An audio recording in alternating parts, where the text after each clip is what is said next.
प्रिय विद्यार्थियों, मैं डॉक्टर श्यामा अग्रवाल, सह आचार्य संस्कृत, राजकीय डूंगर महाविद्यालय बीकानेर से संस्कृत साहित्य में स्नातकोत्तर उत्तरार्ध के प्रश्न पत्र 9 क प्राचीन काव्य के अंतर्गत श्री हर्ष का नैषद्य चरितम पाठ्यक्रम में निर्धारित है।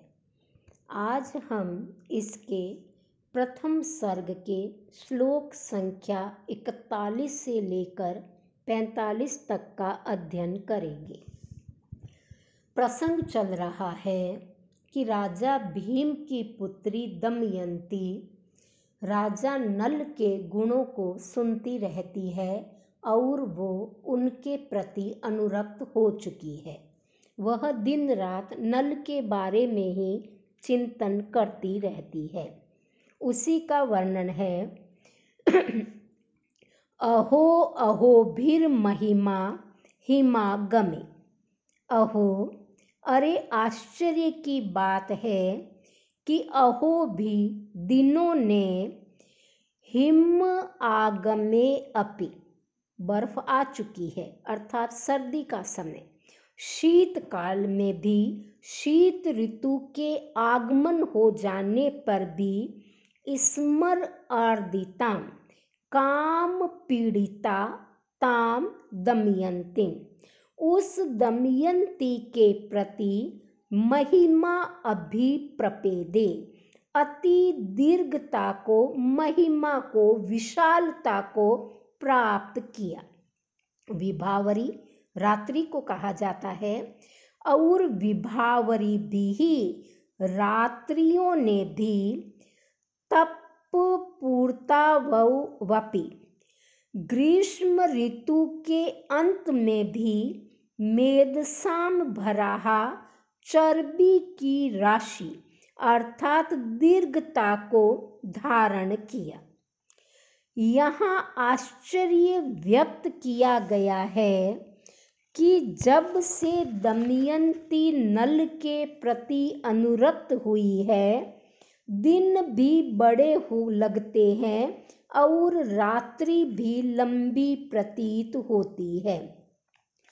इस श्लोक में यह बताया गया है कि जो दिन शीतकाल में छोटे होते हैं वह भी काम पीड़िता दमयंती को लंबे प्रतीत होते हैं।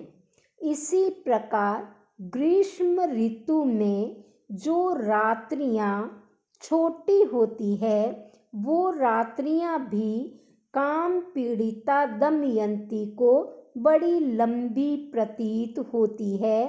रात और दिन किसी भी ऋतु में हो, दमयंती को दीर्घ ही प्रतीत होते हैं। कवि ने यहाँ विप्रलंब श्रृंगार का वर्णन किया है। विरह में थोड़ा समय भी काटना कठिन हो जाता है। इस श्लोक में हिमागम तथा ग्रीष्म काल रूपी कारण के होने पर भी दिन तथा रात का छोटा होना रूपी कार्य का अभाव है, इसलिए विशेषोक्ति अलंकार है। अग्रिम श्लोक में नल का भी दमयंती के गुणों को सुनने के बाद उनके प्रति अनुरक्त होने का वर्णन है। स्वकांतिर कीर्ति ब्रज मौक्तिक सृजः, कदाचित कभी नलोपि, नल ने भी युव धैर्य लोपिनम, युवाओं के धैर्य को लुप्त करने वाले स्वकांति कीर्ति, अपनी कांति, अपनी सुंदरता, अपनी शोभा के यश रूपी मौक्तिक सृजः, मुक्ताहार को अंतर घटना, अंदर से गूंथने वाले गुण श्रियम, गुणों की शोभा को, सूत्र की शोभा को धारण करने वाले अस्या, इस दमयंती के गुणोत्करम गुण समूह को लोकात अश्नोत, लोगों से सुना। अर्थात दमयंती के गुणों का वर्णन नल के कानों तक भी पहुंचा। नल ने भी दमयंती के सौंदर्य के बारे में लोगों से सुना और वो भी उनके प्रति अनुरक्त हो गए। तमेव लब्धावसरम ततः स्मरः शरीर शोभा जयजातं मत्सरः अमोघ शक्तया निजयेव मूर्तया तया विनिर्जेतुं मयि एष नैषधम। ततः उसके बाद कामदेव ने अपना कार्य किया। स्मरः कामदेव ने शरीर शोभा, शरीर के सौंदर्य को जय जीतने से जात उत्पन्न हुई मत्सरः ईर्ष्या, किसको? कामदेव को। और तमेव उसी कामदेव ने अवसरम लब्ध्वा, अवसर को प्राप्त करके निजया मूर्तया, मानो अपनी मूर्ति रूपी अमोघ शक्ति से, तया उस दमयंती के द्वारा नैषधम निषद देश के राजा नल को विनिर्जेतुम जीतने की येष इच्छा की। बहुत सुंदर वर्णन कर रहे हैं कविराज श्री हर्ष। कामदेव के शरीर के सौंदर्य को जीत लिया नल ने, अर्थात नल सौंदर्य में कामदेव से भी बढ़कर है। कामदेव उनसे पराजित हो चुके हैं। अब कामदेव बड़े ईर्ष्यालु हो गए हैं नल के प्रति कि इसने मेरे शारीरिक सौंदर्य को जीत लिया है। उनको अवसर चाहिए और वो अवसर उनको अमोघ शक्ति रूपी मूर्तिमती दमयंती के रूप में प्राप्त हो गया। और उस शस्त्र, उस दमयंती के द्वारा मानो अब वो निषद देश के राजा नल को जीतने की इच्छा कर रहे हैं। दमयंती मानो कामदेव की अमोघ शक्ति है, अमोघ अस्त्र है जो मूर्तिमय रूप में है, जीवित रूप में है।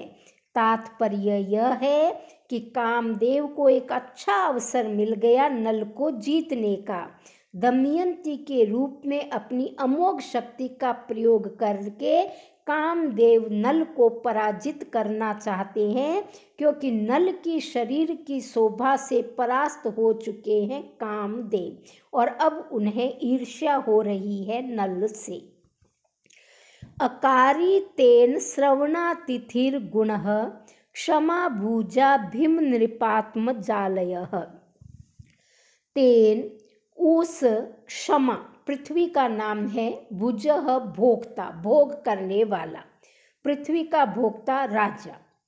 तेन उस राजा नल ने भीम नृपात्मजा, भीम नृप की पुत्री, राजा भीम की पुत्री दमयंती के जो गुण, आश्रित गुण है, उनको अपने कान का अतिथि बनाया और अतिथि बना करके उस नल के उत्कृष्ट महान धैर्य को उसने नष्ट करने के लिए कामदेव के द्वारा अपने शरासन, अपने धनुष पर उन गुणों को कान का अतिथि बनाया। अर्थात राजा नल ने भीम के पुत्री दमयंती के जो गुण है उनको सुनने के लिए उन गुणों को कान का अतिथि बना दिया और नल का धैर्य नष्ट करने के लिए कामदेव ने अपने धनुष पर गुण अर्थात प्रत्यंचा को चढ़ाकर उस प्रत्यंचा को कान का अतिथि बना दिया। यहाँ गुण में श्लेष अलंकार है। गुण का अर्थ गुण भी है और गुण का अर्थ प्रत्यंचा अर्थात धनुष की डोरी भी है। गुण पक्ष में श्रवण तथा प्रत्यंचा के पक्ष में कान तक खींचना। जैसे ही राजा नल ने दमयंती की सुंदरता की चर्चा सुनी, वैसे ही वह उनके प्रति अनुरक्त हो गया।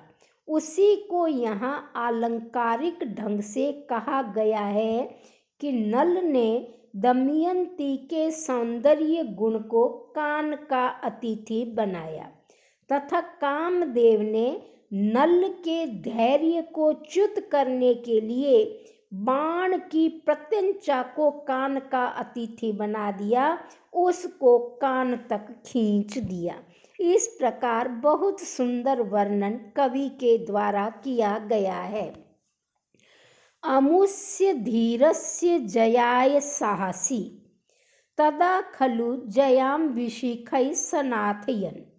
तदा उस समय अमुष्य धीरस्य इस धैर्यवान नल को जयाय जीतने के लिए जो कामदेव है उसने प्रत्यंचा को बाणों से युक्त करके साहसी स्मरः साहसी कामदेव ने त्रिलोकी विजय अर्जितान तीनों लोकों को जीतने से प्राप्त यशांसी यश को भी संशय निमज्जवास संदेह में डाल दिया।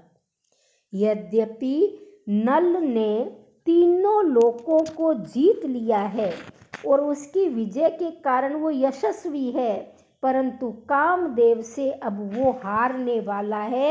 उस यश को उस कामदेव ने संशय में डाल दिया।